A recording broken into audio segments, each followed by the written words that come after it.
नमस्कार, आप देख रहे हैं न्यूज़ 24। आपके साथ में हूं मानक गुप्ता और अब मेरे साथ जुड़ गई हैं कल की सुपरस्टार, आज की राजनेता, कल की कांग्रेस की नेता, आज की शिव सैनिक उर्मिला मातोंडकर। आप देख पा रहे हैं उर्मिला को। Welcome to news 24। बहुत स्वागत है उर्मिला आपका। कैसी हैं आप? How are you today? बहुत बहुत शुक्रिया, बस बहुत बेहतरीन हूँ। ओके, मैं यहीं से शुरू करता हूं आपसे बातचीत के नया नया शिव सैनिक बन के कैसा महसूस हो रहा है आपको?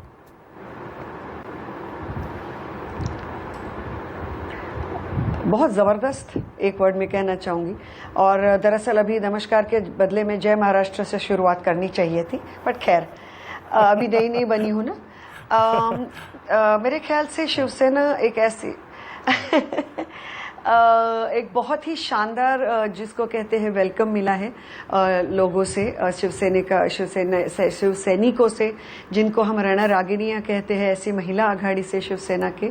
तो मैं बहुत उनकी शुक्रगुजार हूँ।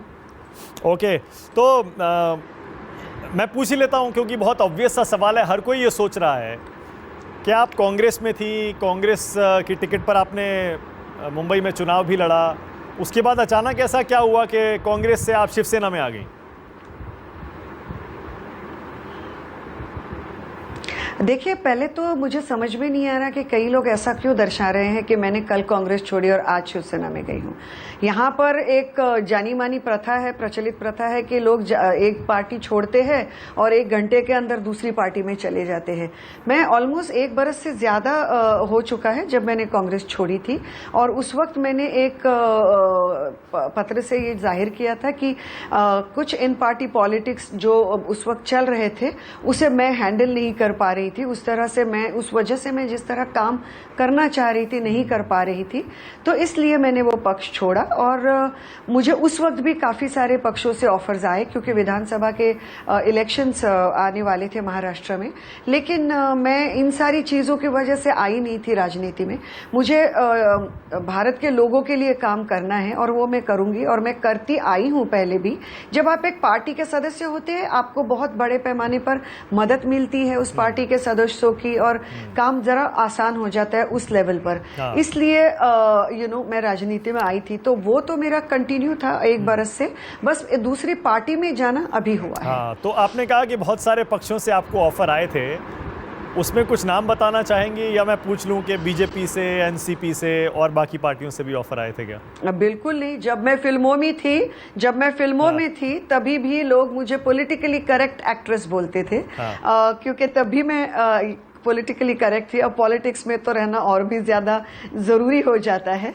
लेकिन मैं वाकई समझती हूँ कि वो कहना गलत होगा, किससे आए थे, क्या हुआ था, क्योंकि कहीं ना कहीं मैं नहीं चाहती मैं मेरे वजह से किसी की भी कोई भी गलत ये हो। ओके, लेकिन पॉलिटिक्स में तो ये बड़ा मुश्किल होता है। आपको मुश्किल सवालों के जवाब देने पड़ते हैं, हेड ऑन आपको मुश्किल सवालों को लेना पड़ता है। तो मुझे लगता है आपको अब अपने आप को पॉलिटिकली करेक्ट से थोड़ा सा बदलना पड़ेगा। नहीं, करेक्ट तो मैं हमेशा रहूंगी। इनकरेक्ट चीज़ों में मैं ना विश्वास रखती हूँ, ना किसी को कोई चीज़ क्या कहते हैं जताने के लिए इनकरेक्ट चीज़ें मैं करूंगी। लेकिन और ना ही मैं कोई भी सवाल कभी भी छोड़ देती हूँ अधूरा। मैं हर एक सवाल का मैं जानी जाती हूँ, इसलिए कि मैं कोई भी सवाल से पीछे नहीं हटती। लेकिन ये सवाल इसलिए नहीं क्योंकि मुझे नहीं लगता कि जिन्होंने मुझे इतना सम्मान दिया अपने पक्ष के ऑफर देकर, मेरे शब्दों की वजह से किसी तरह का गलत अपमानित फील हो। करेक्ट। नहीं, मैं बिल्कुल, आई रिस्पेक्ट दैट। बिल्कुल, इसमें कोई मुझे भी प्रॉब्लम नहीं है। बिल्कुल ठीक है अगर आप उसे नहीं बताना चाहती। लेकिन मुझे ये ज़रूर पूछना पड़ेगा कि आपने शिवसेना ज्वाइन किया, शिवसेना की तरफ से भी आपको जाहिर है ऑफर आया होगा, तो क्या सोच के आपने शिवसेना ज्वाइन किया? शिवसेना क्यों चूज किया? इतने सारे ऑफर थे तो क्या उद्धव ठाकरे से आप प्रभावित थी? क्या आदित्य ठाकरे के नेतृत्व में आपको भरोसा था? नहीं, क्या था ऐसा? दरअसल दरअसल मैं इसके पहले भी मुझे यही ऑफर मुझे दरअसल कांग्रेस की तरफ से भी था। ये चीज़ भी मैं आज आपको नहीं कहती, लेकिन कांग्रेस के ही कुछ लोगों ने वो चीज़ें मीडिया में आउट कर दी थी। तो ये भी मैं लोगों को दर्शकों तक पहुंचाना चाहूंगी कि ऐसा बिल्कुल नहीं है कि मुझे कोई पद ऑफर किया गया था, जो कि बाय द वे अभी तक मिला भी नहीं है। सिर्फ मेरी नाम की सिफारिश हुई है, तो वो तो वजह थी नहीं, ना कभी हो सकती है किसी पार्टी को ज्वाइन करने की। ये जरूर है कि जिस तरह से जब से उद्धव जी सीएम बने हैं महाराष्ट्र के लिए, मुझे लगता है कि बहुत बड़े लंबे समय के बाद एक इतना भयानक बरस रहा महाराष्ट्र के लिए। कोई भी ऐसी समस्या नहीं है जो महाराष्ट्र इस वक्त जूझ नहीं रहा था इस पूरे बरस में।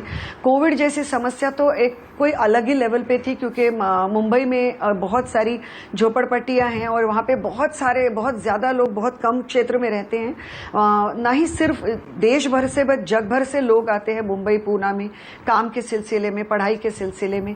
इन सारी चीजों को मद्देनजर रखते हुए कोविड का सिचुएशन महाराष्ट्र में एक अलग ही लेवल पर था। उसके ऊपर का काम हो, या फिर महाराष्ट्र में ड्रॉट, फेमिन वगैरह जैसे जो कठिनाइयां इंटीरियर्स में आई हैं फार्मर्स के साथ, वो तकलीफें हों, इन सारी चीजों के बीच में महाराष्ट्र को इतना प्रभावशाली नेतृत्व मिलना कि कभी वो नेतृत्व एक स्ट्रांग रहा, कभी वो घर के जैसे बुजुर्ग हमें रास्ता दिखाते हो और बताते हैं कि ये नहीं, तो एक बहुत बेहतरीन नेतृत्व उन्होंने डेफिनेटली दिखाया है। महाविकास आघाड़ी ने बहुत बेहतरीन काम किया है महाराष्ट्र में, सो इसके चलते जरूर मैं उससे प्रभावित रही। ठीक है, लेकिन एक और मुसीबत जो आई महाराष्ट्र में आपकी सरकार पर, अब तो मैं आपकी कहना पड़ेगा क्योंकि आप शिवसैनिक हो गई हैं, ठाकरे परिवार पर, खुद उद्धव ठाकरे, आदित्य ठाकरे पर, वो सुशांत सिंह राजपूत का जो पूरा का पूरा कैंपेन चलाया गया, उसमें दिशा सालियान, सुशांत सिंह राजपूत, उसमें आदित्य ठाकरे का नाम तक घसीट लिया गया। आपके कुछ विचार थे उसके बारे में जब ये सब चल रहा था, या अभी कुछ विचार हैं आपके इस बारे में? मुझे बड़ी खुशी हुई कि आपने खुद ही ने कैंपेन चलाया गया इन शब्दों का इस्तेमाल किया, क्योंकि मुझे ऐसे लगता है ना इस देश का मीडिया, ना इस देश के लोग इतने कम बुद्धि वाले हैं कि उन्हें एक पॉइंट के बाद चीजें साफ साफ दिखाई ना दे। मुझे ऐसे लग रहा था कि सुशांत सिंह राजपूत जो है बेहतरीन उम्दा कलाकार थे। कई ऐसी जगहों में, डिनर्स में, लोगों के घरों में मैंने हमेशा उनकी तारीफों के पुल बांधे थे। एक बहुत ही उम्दा व्यक्तित्व था उनका, और जिस तरह वो सारी चीजें हुई वो बहुत ही दुर्भाग्यपूर्ण थी। उनकी उम्र भी मतलब इतनी, he was so young, he had life going for him वगैरह वगैरह, लेकिन जिस तरह से ये पूरा कैंपेन उठाया गया और वो किसी और ही लेवल पे लेकर चले गए, और जबरदस्ती पहले तो मुंबई पुलिस के बारे में चिल्लम चिल्ली हुई। मुंबई पुलिस, जिसका मैं बता दूं रेड जो है सबसे बेहतरीन है केसेस को जो मतलब सुलझाने में, उनके ऊपर भी वो हुई। चलो आपको सीबीआई चाहिए था, सीबीआई आया, फिर सीबीआई के बाद में भी चीजें चालू ही रही, और बिल्कुल ही बेसलेस और बेहुदा चीजें डिस्कशन में दिन भर हो रही थी। मुझे तकलीफ ये है एक सामान्य नागरिक के तौर पे, बाद में पॉलिटिशियन, कि देश के जो महत्वपूर्ण मुद्दे हैं वो क्यों नहीं डिस्कस होते। क्यों नहीं डिस्कस होता कि हमारी जीडीपी कैसे यहां तक आ पहुंची है, क्यों आ पहुंची है, क्या हुआ है इस देश की बेरोजगारी का, क्या हुआ है चीन के साथ और हो रहा है इस वक्त, कैसे चीन, मैंने तो पढ़ा है कि अंदर 10 किलोमीटर तक का रास्ता बन चुका है, उधर एक गांव बसा लिया गया है। हमें क्यों नहीं बताया जाता इन चीजों के बारे में? तो ये सारी जो चीजें बहुत सारी हो रही है, ये सारी चीजें बाजू में रखकर एक आर्टिस्ट के डेथ के ऊपर पूरा का पूरा मीडिया, पूरे की पूरा देश पागल हुए जा रहे हैं। दिन भर लोगों को वही दिखाया जा रहा है। डू यू थिंक जो आदमी ये सोच रहा है कि इस महामारी में मैं मेरा टैक्स कैसे भरूं, मैं मेरा घर कैसे चलाऊं, मैं तो नहीं कह सकता कि ये एक्ट ऑफ गॉड था इसलिए मैं तो टैक्स नहीं भरूंगा। तो मैं बस यही समझना चाह रही हूँ कि ये सारे मुद्दे कहाँ गए और उसके ऊपर कौन टिप्पणियां करेगा, बात करेगा और जवाब देगा। नहीं, मैंने आपसे तो इसीलिए पूछा क्योंकि मैं जानना चाह रहा था कि आपको गुस्सा आया क्या, आपको गुस्सा आता है क्या कि आदित्य ठाकरे का नाम यूं ही घसीट लिया गया जबकि कोई सबूत कहीं से भी सामने नहीं आया, और अब सीबीआई जांच में भी कुछ नहीं निकला। देखिए आदित्य जी एग्जैक्टली आदित्य जी वगैरह की बातें बाद में आई और मैं शिवसेना भी बाद में मैंने ज्वाइन किया, लेकिन भारत का एक नागरिक होने के नाते मुझे गुस्सा नहीं आएगा। आपको नहीं आया, मुझे लगता है आपका जो ये क्रू है आजू बाजू में उनको नहीं आता था। दिन भर बस वही बातें, सुबह शाम रात को मेन चैनल्स वही दिखा रहे हैं। क्यों नहीं डिस्कशन हो रहा है पैनल्स पे कि ये क्या हो गया, हम आर्थिक संकट में है आज, we are already in a recession, so we should be talking about that. ठीक है, ओके बिल्कुल ठीक है। So we are insulting the intelligence of people, लेकिन उर्मिला मुझे normal आपसे ये people. मुझे ये पूछना पड़ेगा कि वो शिवसेना जो कि बीजेपी की सबसे पुरानी सबसे पक्की दोस्त थी, अब वो बीजेपी की विरोधी बन गई है। ऐसे में आपके लिए मुश्किल नहीं है एक शिव सैनिक होने के नाते बीजेपी पर ऑल आउट अटैक करना, क्योंकि आप अभी साल भर पहले तक बीजेपी के साथ थे, साल डेढ़ साल पहले तक। अब अचानक सारे के सारे मुद्दों पर बीजेपी को घेरना मुश्किल नहीं हो जाएगा? जी सही है। हाँ, मुझे लगता है इसके जवाब तो बीजेपी वालों को भी देने पड़ेंगे, और ये सारी जो वो क्या कहते हैं इक्वेशंस होते हैं या जो भी होते हैं, मैं तो पॉलिटिक्स में नहीं हूँ, लेकिन ना वो पहली बार हुए हैं ना आगे चल के नहीं होंगे, ऐसे नहीं होता। सो ये अलग बातें होती है, लेकिन सवालात और मुश्किलें और जो देश की इश्यूज है वो तो वही रहेंगे ना। तो मैं बस आज उसी के ऊपर बात कर रही हूँ। मैं बिल्कुल बीजेपी के ऊपर क्या बोलते हैं आलोचना के लिए मैं नहीं कर रही हूँ, मैं सिर्फ ये सवालात पूछ रही हूँ, उसके जवाब चाहती हूँ। अच्छा, प्राइम मिनिस्टर मोदी और उनकी सरकार के बारे में आपके क्या विचार हैं? कैसा काम कर रहे हैं मोदी जी? केंद्र सरकार कैसा काम कर रही है? 10 में से कितने नंबर देना चाहेंगी केंद्र सरकार को? नहीं, मैं तो बहुत इस सब में नहीं हूं, मैं क्या उनको नंबर्स दूंगी। मुझे लगता है कि देश की जनता जो भी है वो करेंगी। मैं एक सामान्य नागरिक के तौर पे ये सब चीजें सिर्फ समझने की कोशिश कर रही हूं। अच्छा ठीक है, ओके। लेकिन ये तो पूछ सकता हूं आपसे कि आपने जब मुंबई में जो वहां का लोकल कांग्रेस का यूनिट है उसकी समस्याओं के बारे में बाकायदा लिखकर बताया और पार्टी छोड़ दी, लेकिन जो कांग्रेस का केंद्रीय नेतृत्व है उससे भी आपको कभी परेशानी हुई क्या उसकी वजह से भी आपने पार्टी छोड़ी, या राहुल गांधी, सोनिया गांधी, गांधी परिवार से कोई दिक्कत नहीं है? देखिए क्या है कि जो पक्ष मैंने 1 बरस पहले छोड़ा है, और उस वक्त अगर मैंने बात नहीं की, क्योंकि मैं नहीं समझती कि एक पार्टी छोड़ने के बाद उसके ऊपर बातें करनी चाहिए। मेरे कुछ व्यक्तिगत जो इश्यूज थे वो मेरे व्यक्तिगत जो भी थे वो नहीं बराबर से जम पाए, उस वजह से मुझे सोनिया जी और राहुल जी के लिए आज भी आदर है। महाराष्ट्र में बाला साहब थोरात है, अशोक चव्हाण जी है, अच्छे नेतागण हैं, उनके लिए भी आदर है। और मैं उनके नेतृत्व के ऊपर या कांग्रेस पार्टी के ऊपर कोई भी टिप्पणी देना गलत समझती हूँ। मुझे लगता है it's the grand old party and I am new Qamar in politics. I don't think it's fair कि मैं इनके ऊपर टिप्पणियां करूँ और अपनी राय बताती जाऊँ, वो गलत रहेगा। ठीक है, लेकिन ये तो आप बताएंगी। उनके धन्यवाद आज भी देती हूँ कि उन्होंने मुझे चुनाव का टिकट दिया। लेकिन ये तो आप बताएंगी कि आखिर एक स्वस्थ लोकतंत्र में, हेल्दी डेमोक्रेसी में एक हेल्दी ऑपोजिशन का होना बहुत जरूरी होता है। पिछले 5-6 साल से लगातार ये डिबेट चल रही है कि कांग्रेस जो कि मुख्य विपक्षी पार्टी है वो मजबूत क्यों नहीं हो पाती, बाकी विपक्षी पार्टियां क्यों उठ के खड़ी नहीं हो पाती। इस बारे में आपके कुछ विचार हैं क्या? चाहे राष्ट्रवाद हो या हिंदुत्व हो, इन सारी चीजों पर। बिल्कुल है। पहले तो ये सारे वर्ड्स, ये सारे शब्द हम में से कोई भी इस्तेमाल नहीं कर सकता, क्योंकि ये सारे शब्द कौन इस्तेमाल कर सकता है, कौन राष्ट्रवादी है, कौन राष्ट्रविद्रोही है, ये सब तो कुछ लोग ही डिस्कस करते हैं आजकल। तो लोकतंत्र तो पता नहीं कहाँ है। सब जो भी किसी को क्या कोई नाम दिए जाते, किसी को कोई नाम दिए जाते, वो एक अलग चीज है। लेकिन जिस तरह आपने कहा कि लोकतंत्र में ऑपोजिशन का जरूरी है, मुझे लगता है लोकतंत्र का जो चौथा स्तंभ है वो भी जरूरी है, मीडिया भी जरूरी है। तो आप मीडिया के ऊपर भी देखिए, तो सवाल तो मीडिया के ऊपर भी करना चाहिए कि आपको वाकई ऐसे लगता है कि मीडिया अपना काम जिस तरह करना चाहिए, जिस तरह का रिपोर्टिंग करनी चाहिए वो करती है। मुझे ऐसे लगता है ऑपोजिशन का मतलब ये भी होता है कि देश के लोग जो है वो जागरूक रहे कि किस तरह का सरकार देश में है, किस तरह की पॉलिसीज बनाई जा रही है और देश जनरली किस दौर से गुजर रहा है और कहाँ जा रहा है। तो मैं तो देश की जनता से भी कहना चाहूंगी कि वो जागरूक रहें और किसी भी पार्टी में हो। लेकिन देखिए, मेरे प्रॉब्लम और आपके प्रॉब्लम नहीं तो नहीं हो सकता ना। तो आप पार्टी में किसी भी रहें, लेकिन जो हो रहा है उसका ध्यान रखें और एक आंखों पे पट्टी बांधकर हर एक चीज के ऊपर विश्वास ना करें। और अपने लोकतंत्र को बचाए रखना लोगों के भी हाथ में उतना ही है।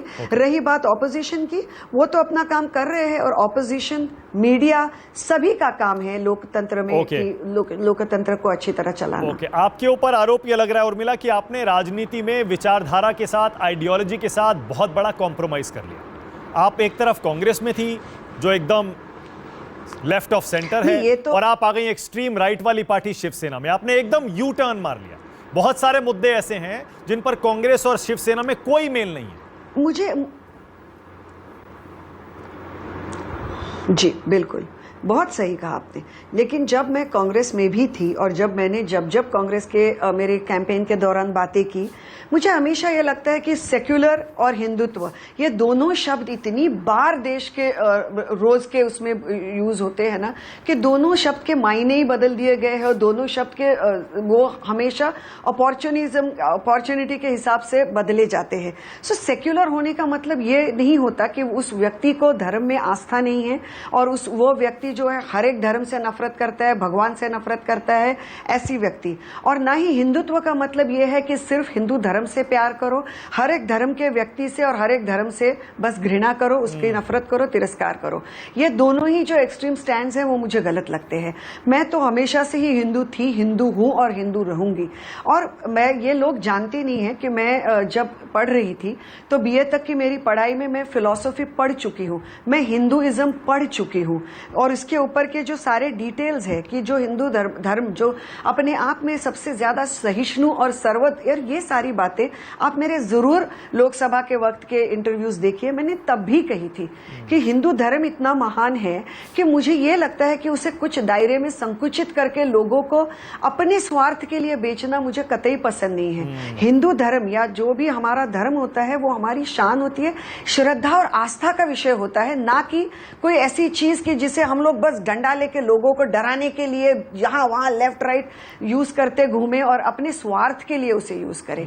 इसके ऊपर मुझे बहुत तकलीफ है कि जब इस तरह धर्म को इस्तेमाल किया जाता है, तो वो मुझे तब भी गलत लगा और अब भी लगता है। यही बात और इस धर्म में ये कहा गया है कि सबके, हाँ नहीं वो ठीक है। मैं तो इसलिए पूछ रहा हूं ना, ये कांग्रेस और शिवसेना तो कट्टर दुश्मन होती थी पहले, अपनी विचारधारा के साथ कॉम्प्रोमाइज करके दोनों ने गठबंधन कर लिया।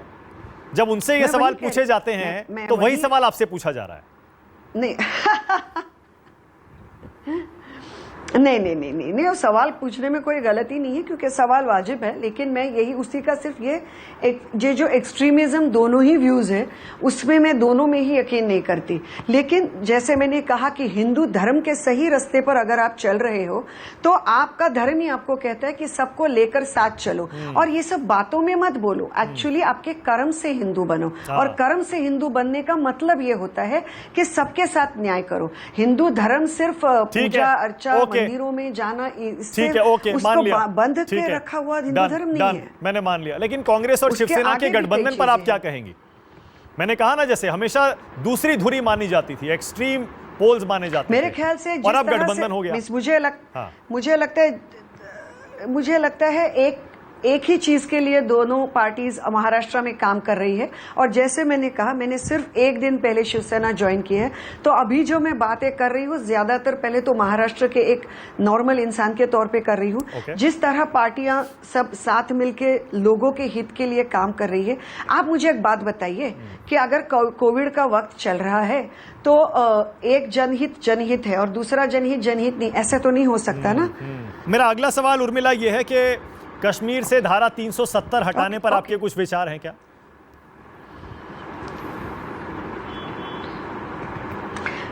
वो अभी हटाई तो गई है, अभी बस विकास का वेट कर रहे हैं, यही विचार है। ओके, नहीं क्योंकि आपकी पार्टी शिवसेना जो है वो लगातार कहती थी 370 हटना चाहिए। मैं इसलिए आपसे ये सवाल पूछ रहा हूं। उसकी बहुत पुरानी डिमांड थी कश्मीर में धारा 370 का कोई काम नहीं। अब जबकि हट गई है तो जाहिर है आप खुशी होंगी। मैंने पहले भी कहा, नहीं, देखिए, जब धारा 370 हटाई गई थी तो जम्मू कश्मीर के लोगों के विकास की बात हुई थी, और अगर विकास जम्मू कश्मीर के लोगों का होगा तो फिर खुशी की बात है। बस अभी वो विकास हो, अभी जो अभी तक 4G 2G पे ही है वो अभी 4G पे लाएं, ये सारी बातें हो। अभी उससे कितना वक्त गुजर गया है, पर हम लोग वहीं के वहीं हैं बस। आपने नोट किया होगा उर्मिला, आप ही की इंडस्ट्री की आपकी एक पुरानी साथी कंगना रनौत, उन्होंने मोर्चा खोला हुआ है उद्धव ठाकरे के खिलाफ। आप कुछ कहना चाहेंगी? जो वो लगातार रोज बयान देती हैं, रोज, और कैंपेन वो मेरी चला पुरानी रही। साथी हाँ। नहीं है, वो मेरी पुरानी साथी नहीं है, और ना ही वो मेरी हाँ। और ना ही वो मेरी पुरानी साथी है, ना वो मेरी नई साथी है। हाँ। वो एक अभिनेत्री और मैं एक अभिनेत्री हूँ, यही हमारी में समानताएं हैं, और वहीं समानताएं खत्म हो जाती है। हाँ। और उन्हें कुछ तकलीफें, काफी सारी तकलीफें सिर्फ मुख्यमंत्री के बारे में नहीं, महाराष्ट्र के बारे में है, मुंबई के बारे में है, मुंबई पुलिस के बारे में है, लेकिन उसके ऊपर काफी कुछ बोला गया है, और मुझे नहीं लगता कि उसे बार बार दोहराते रहना चाहिए। अगर किसी भी व्यक्ति को तकलीफें है तो अच्छा है कि वो बोले, जाहिर करे, लेकिन बस एक तरीका होना चाहिए किस तरह से आप बात करते हो, क्योंकि एक प्रोटोकॉल होता है हर प्रदेश के मुख्यमंत्री के बारे में बात करने का। और आपको अगर पद्मश्री दी गई हो सरकार की तरफ से, तब तो आपके ऊपर बहुत सारी रिस्पॉन्सिबिलिटी आ जाती है, आप किस तरह बात करते हैं, किस लहजे में बात करते हैं। जब आप एक सेलिब्रिटी हो, अगर कल मैं पॉलिटिक्स में नहीं भी होती तो भी मेरे पे एक जिम्मेदारी होती है कि मैं किस तरह अपने आप को कंडक्ट करती हूँ, मैं किस लहजे में बात करती हूँ, क्योंकि दूसरे लोग, उनके बच्चे चाहते हैं कि मेरे बच्चे बड़े बन के इनके जैसे बने। नहीं, लेकिन कंगना तो ये कहती है ना, देखिए मेरे खिलाफ भी इन्होंने कितनी बड़ी बड़ी कार्रवाई की, मेरा घर गिरा दिया, और अब हाई कोर्ट से देखिए ये साबित भी हो गया कि बीएमसी ने गलत किया।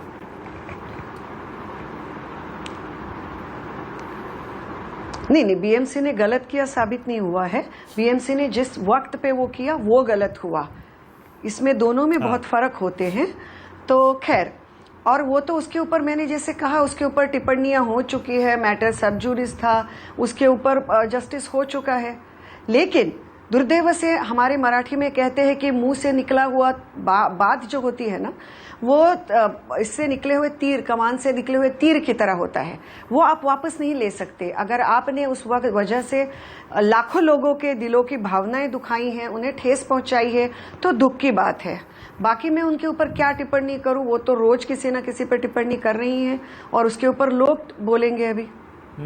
आपको लगता है कंगना ने जो महाराष्ट्र और मुंबई उसको पीओके से तुलना की थी, उसके लिए और अपने बयानों के लिए उन्हें माफी मांगनी चाहिए? मुझे वाकई अभी उनके ऊपर बात करने में कोई दिलचस्पी नहीं है। मुझे जेन्युइनली ऐसा लगता है कि उनके ऊपर बहुत ज्यादा बातें हो चुकी है, और इन चीजों को इतना महत्व देना जरूरी नहीं था। लेकिन जब मैंने ये बातें की, तब मैंने इसलिए वो बातें की क्योंकि मुझे जेन्युइनली ऐसे लगा कि दुनिया में किसी को हक नहीं होता, ऊपर वाले ने भी नहीं दिया, कि आप एक जगह के लोगों का, उनके कल्चर का, उनके भावनाओं का, उधर के सीएम का, उधर के मुंबई पुलिस का इस तरह अपमान करे और लोगों के भावनाओं को ठेस पहुंचाए। इसका हक तो किसी को नहीं होता, इसलिए बात करनी पड़ी। फिर जिस इंडस्ट्री में से मैं हूं, जिस इंडस्ट्री ने मुझे मेरा नाम, पैसा, शोहरत सब कुछ दिया, एक छोटे से घर से मैं बहुत बड़ी स्टार बनी, उस इंडस्ट्री के मीना कुमारी जी, जया बच्चन जी जैसे, मतलब मीना कुमारी जी इज नो मोर, तो उनको भी नहीं छोड़ा। मतलब ऐसे सारे लोगों पे आप इस तरह की भद्दी टिप्पणियां करती हैं, तो बहुत दुख की बातें हैं ये। तो सिर्फ मैं उनके ऊपर बात कर रही थी, मुझे व्यक्तिगत तौर पे उनके खिलाफ ना तब कुछ था ना आज कुछ है। ओके, अब जब ये किसानों का आंदोलन चल रहा है, आपने देखा होगा दिल्ली और उसके आसपास, लेकिन ये भी सच है कि महाराष्ट्र में उसकी कोई बड़ी गूंज सुनाई नहीं देती। आपने खुद महसूस किया होगा ये, इसीलिए महाराष्ट्र में बहुत ज्यादा शोर नहीं है। इस पर आपके क्या विचार हैं, किसान आंदोलन पर? नहीं, महाराष्ट्र के लोग भी किसानों का बहुत समर्थन करते हैं। मैंने खुद वक्त पे उसके ऊपर ट्वीट डाले हुए हैं, और मेरा पूरा खुद का उनको पूरा समर्थन है। और मेरी सीधी सिंपल भावना ये है कि अगर कोई बिल किसी के बेहतरी के लिए लाया गया है, लेकिन वो लोग ही खुश नहीं हैं, इतनी कड़ी ठंड में इतने बूढ़े बुजुर्ग लोग रास्ते में हैं, अगर वो हमारी बातें सुनो करके दिल्ली तक आ पहुंचे हैं, उनके ऊपर पानियों की उसके बौछारें हो रही है, तो उनके कुछ तो उन तकलीफें होंगी। और जय जवान जय किसान वाला देश है हमारा, दिन भर जवानों की बात करते हैं। जब भी आते हैं इलेक्शन तो किसानों की तो बात सुननी पड़ेगी। किसान अन्नदाता है हमारे। बल्कि मेरा एक ट्वीट जिसमें मैंने कहा था कि अन्नदाता सुखी भव, ये लोगों ने बहुत उसे समझा, और क्योंकि मेरी पूरी सपोर्ट है उनके साथ। अगर वो खुश नहीं तो देश खुश नहीं। नहीं, मैंने सवाल इसीलिए शुरू में ही आपसे ये कर दिया था कि महाराष्ट्र में इसका कोई शोर नहीं है, कोई बड़ा आंदोलन महाराष्ट्र में नहीं चल रहा है, और सरकार का भी यही कहना है कि ज्यादातर किसानों को इससे फायदा होगा। पंजाब और हरियाणा में किसान इसलिए नाराज हैं क्योंकि एमएसपी का सबसे ज्यादा फायदा उन्हीं को मिलता है। जी, मैंने ये दोनों साइड के, मैंने सुबह में बल्कि एक और मंत्री जी का भी एक बयान सुना जिसमें उन्होंने कहा है कि चीन और पाकिस्तान इन सारे चीज़ों के पीछे है, ऐसा कुछ। पर खैर, मुझे लगता है कि जैसे मैंने पहले भी कहा कि जिनके लिए वो कायदे बनाए गए हैं, ये बिल लाए गए हैं, अगर वो इतने नाखुश है तो उनकी बातें कहने का, सुनने का क्या इतना मतलब, क्या उन्हें इतना संघर्ष करना पड़ेगा? इन्होंने आपको चुन के दिया है, आप इनके लिए काम करते हैं, तो पहले तो उनके साथ बात तो कीजिए। तो ये बहुत जरूरी है। तो मैं बहुत खुश हूं कि अभी बातें फाइनली होने वाली है। और बस मेरी ऊपर वाले से यही प्रार्थना है कि इसके ऊपर जल्द से जल्द सॉल्यूशन निकले। ओके, आखिरी 2-3 सवाल है मेरे उर्मिला, क्योंकि काफी हमारी अच्छी बातचीत हो चुकी है। एक तो ये कि आपको भी पता है बीजेपी और शिवसेना का रिश्ता और गठबंधन सिर्फ इसलिए टूटा क्योंकि मुख्यमंत्री पद को लेकर दोनों पक्षों में लड़ाई थी, मतभेद पैदा हो गया था। वरना दोनों चुनाव मिलकर साथ लड़े थे, दोनों जीते थे। महाराष्ट्र की जनता ने उनको जनादेश दिया था कि आप दोनों मिलकर सरकार बनाइए और सत्ता में आइए और सरकार चलाइए। लेकिन मुख्यमंत्री की कुर्सी पर मतभेद हुआ, दोनों अलग हो गए। शिवसेना ने एनसीपी और कांग्रेस के साथ सरकार बना ली। अभी भी इसीलिए बीच बीच में यह मांग उठती है कि बीजेपी शिवसेना को साथ में दोबारा आकर सरकार बना लेनी चाहिए।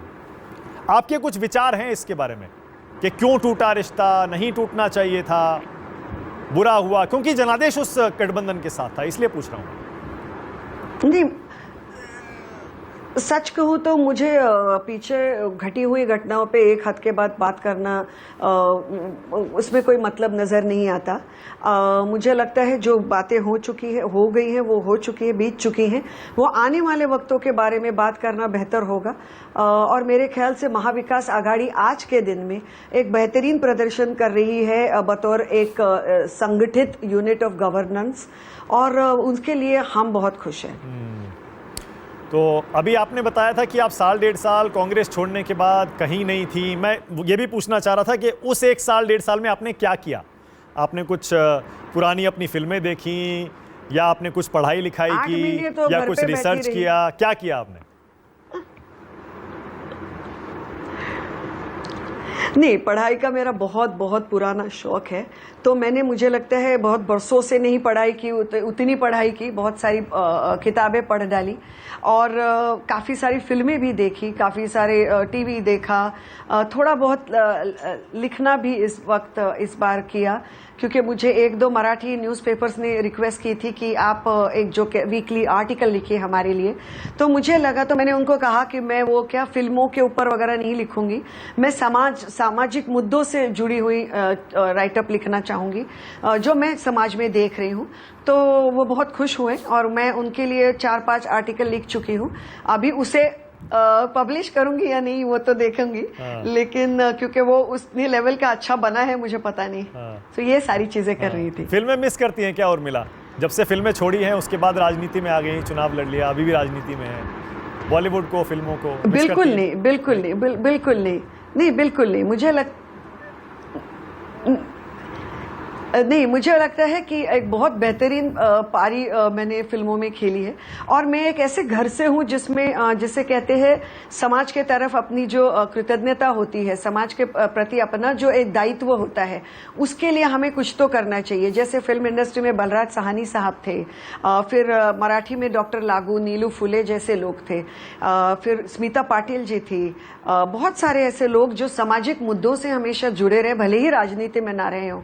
तो ऐसे ऐसे घर से मैं हूँ, मुझे याद है बचपन से हमारे कभी बर्थडे नहीं मनाए जाते थे, उसके लिए हमारे नाम पर चेक दिए जाते थे किसी ना किसी सामाजिक संस्था को जो अच्छा काम कर रही है समाज सेवा का, और हमें बताया जाता था कि आपके पास सब कुछ है और उनके पास नहीं है, इसके लिए उनके लिए हमें मदद करनी चाहिए। तो इन विचारों से जब आप आते हो तो आपकी सोच वैसी ही रहती है और उसी में आपको खुशी हासिल होती है।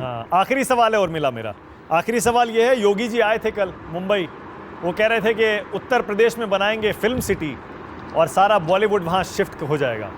हो सकता है क्या, ये संभव है क्या? बॉलीवुड का गढ़ मुंबई से शिफ्ट होकर उत्तर प्रदेश जा सकता है? मैंने उन्हें बहुत शुभकामनाएं हैं मेरी फिल्म सिटी के लिए और आदित्यनाथ जी के प्लान्स के लिए, लेकिन और जाएं जरूर, फिल्में वहां शूट हो, लेकिन मैं सिर्फ इतना कहना चाहूंगी कि जो ये बॉलीवुड और मुंबई का रिश्ता है वो सिर्फ कुछ चंद फिल्मों का नहीं है। जो ये फिल्म इंडस्ट्री है इसका जन्म मुंबई में हुआ है। दादा साहेब फाल्के, वी शांताराम जैसे लोग यहाँ पर फिल्में बनाना शुरू जब हुए कितने बरसों पहले, उसके बाद देश भर से लोग मुंबई आए। That is why it is city of dreams. और वो मुंबई इसलिए आए क्योंकि यहाँ पे उनको जिस तरह का माहौल चाहिए वो मिला, और वो एक जो छोटा सा पौधा था फिल्म इंडस्ट्री का वो आज एक बहुत बड़ी फिल्म इंडस्ट्री, एक बहुत बड़ा क्षेत्र बन चुका है। तो ये ऐसी इतनी मामूली चीज है नहीं, एक बहुत गहरा और बहुत जिसको खून का रिश्ता कहते हैं ऐसा रिश्ता है। तो वो कुछ फिल्में यहाँ वहाँ शूट होने से बदलेगा ऐसा मुझे लगता नहीं है। बता जिसको वहाँ जाके फिल्में बनानी हो वो जरूर बनाए। ओके, बहुत बहुत धन्यवाद, शुक्रिया, thank you so much Urmila Matondkar, news 24 से इतनी बढ़िया दिलचस्प बातचीत करने के लिए। Thank you so much and good luck, शुभकामनाएं आपकी सेकंड इनिंग्स के लिए। थैंक यू सो मच, बहुत बहुत शुक्रिया, बहुत शुक्रिया। नमस्कार, मैं हूं मानक गुप्ता। अगर आपको हमारा ये वीडियो पसंद आया हो तो इसे लाइक और शेयर जरूर करें, और हाँ, हमें सब्सक्राइब और फॉलो करना ना भूलें ताकि आप देश और दुनिया की कोई खबर मिस ना करें। चाहे कोई ब्रेकिंग न्यूज हो या कोरोना वायरस से जुड़ी कोई भी अपडेट, पॉलिटिक्स हो या आपकी जेब से जुड़ी कोई खबर, इलेक्शन की कोई न्यूज हो, कोई कंट्रोवर्सी हो या फिर कोई वायरल वीडियो, सब कुछ मिलेगा न्यूज़ 24 पर। तो जुड़े रहिए हमारे साथ और देखते रहिए न्यूज़ 24।